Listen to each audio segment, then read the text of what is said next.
Climb into your saddle, fans, and get ready to ride, because this week we're taking you to the BLM's 2019 Wild Horse and Burro Festival for a fun-filled day you won't want to miss. Then the crew at Polaris Can-Am World in Mesquite is taking us out to find our own little slice of heaven in the heat of the desert.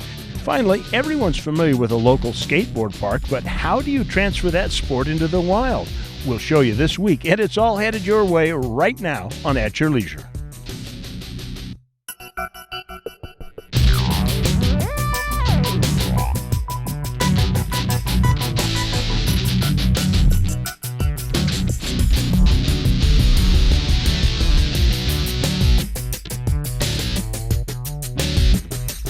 If I could bring one home, if you would let me, I would bring it home, and it would live in the house. Folks, we're going to have trouble keeping Rita's attention today because we're around her favorite thing, horses and burros, particularly Burro. She loves their big ears. Hi, everybody. Welcome to At Your Leisure. I'm Chad Booth. And I'm Rhea Rossi Booth, and I think the reason why I like burros is because I can relate to their stubbornness.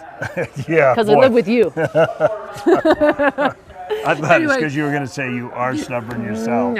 No, we're out in Farmington, Utah, and we're at the 21st annual BLM Horse and Burro Festival. It's a festival, and they bring the wild horses and burro out here, and they have a whole bunch of programs. You can adopt them here, and if you qualify, you can take them home. It's actually very inexpensive to adopt a horse, it's like starting at $125 to a good home. And they have lots of programs to gentle them, so they're not like afraid of people horse wild, as evidenced by the fact this little guy right here is just sniffing out for a little pet. Beautiful little These are burros, and the horses have different programs where they get gentled and ready for humans to interact with them. In fact, let's find out a little bit about the program right now. The reason we call it a festival because there's a lot of fun events. We have a costume class where not only the trainers dress up, but also they dress their horses up. We have a freestyle event where they're going out there and they put a program together.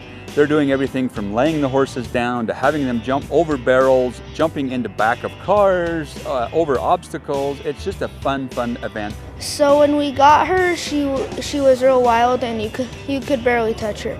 And so we took her home, and for a couple of weeks we had to sit next to her in a chair. And then that's when you gain their trust.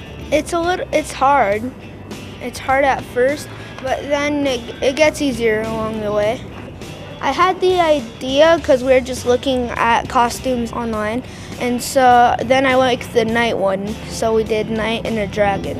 I got Rosie 60 days ago. She's my 6th Mustang. My last year's one, her name was Ivy, and she was more hesitant to trust me. It took me 35 days to even touch her, but once I touched her and got her trust, she'd do anything for me. I first wanted to be a cowboy when I was 8, and I've just always loved horses. Well, I decided to buy this horse because I really fell in love with her, and she's been really good with me, and she's been really sweet. It was pretty fun. It was worth getting kicked in the back of the head once. You know, the amazing thing about this program is that it just goes on and on and on and on, because as soon as the horses get adopted today, the people in the program, the kids, get another horse to work on for the next festival. They do like 3 of them a year. it's so cool. And they pay them for that. BLM pays them for that. Yes. They get money. It's a fabulous program. Indeed it is. Well, we've got a lot to take into account. Right now, we are going to talk about not one horses, but several out in the desert as we go on the last ride of the summer season down in Mesquite, Nevada with our friends at Polaris World.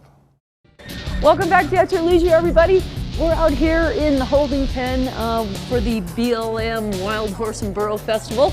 And this is where they hold them, where they bring them in to show them off to auction them. That's right, well, or anything. Right.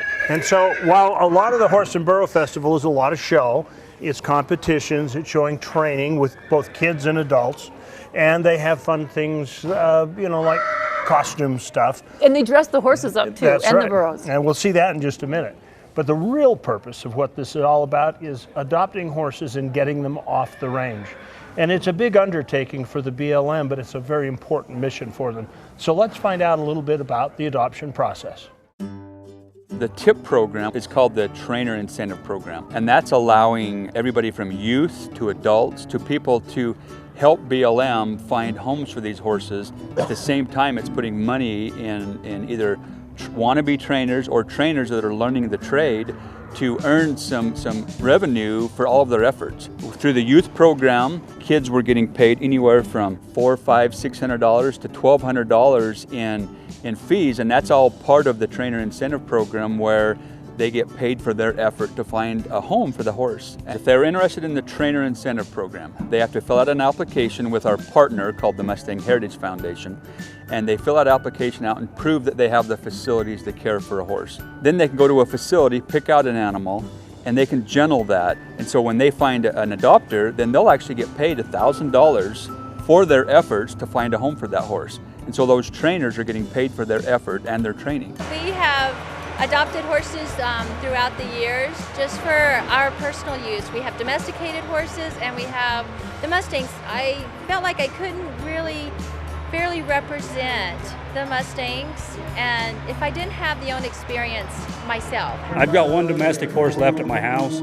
When she's gone, I'll never have another domestic. They'll always be the Mustangs. To me, they've proven themselves to be smarter, just as athletic as any registered quarter horse you can find, more sure-footed in the mountains, and just real smart horses. That's all I'll ever own again. Every 4 years, they can double in population.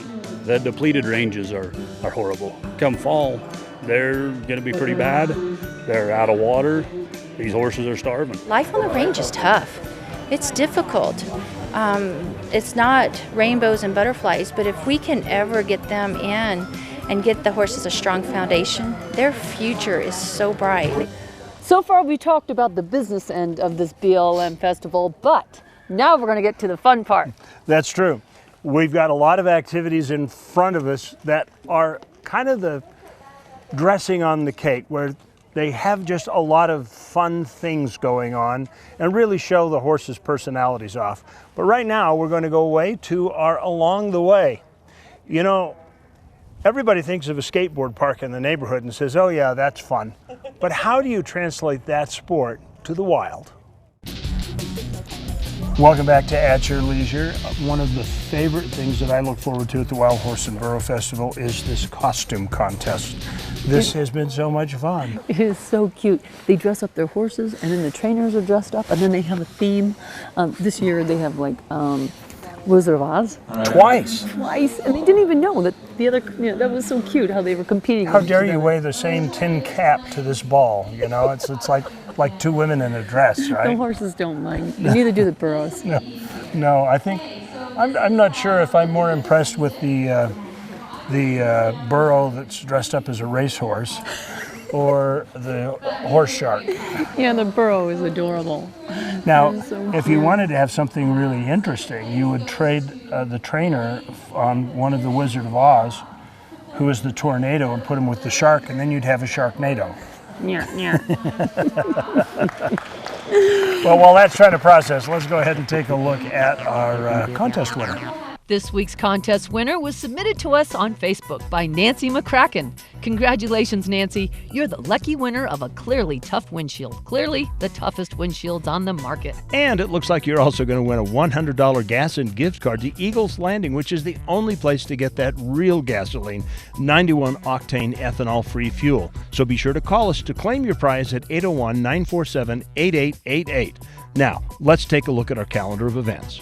On June 22nd, out at the Equestrian Park in South Jordan, Utah, is the 11th annual Ride the Brainwave event, presented by Children in the Earth. Oh, there are tons of prizes, vendors, and all kinds of activities for the family. And best of all the proceeds will go to a good cause, so come on down and show your support. Then June 28th and 29th is the Beaver Lake Fest at Minersville Reservoir. Oh man, this is so much fun. It's going to be a weekend filled with activities, food, and music, so you really don't want to miss it. Next week's show looks great, but it can't top what we're seeing right now. This is called Freestyle Competition, and this is where the horses that they've had for a number of years are all trained. They're trained to do routine, so it's not just gentle horses. They're doing some pretty fancy maneuvers. Yeah, this is so spectacular. If you've never been to one of these, you all got to get down here when they have them, because these are really, really fun festivals. True. we're fresh out of time. We want to leave you enough time to enjoy the horses for a minute.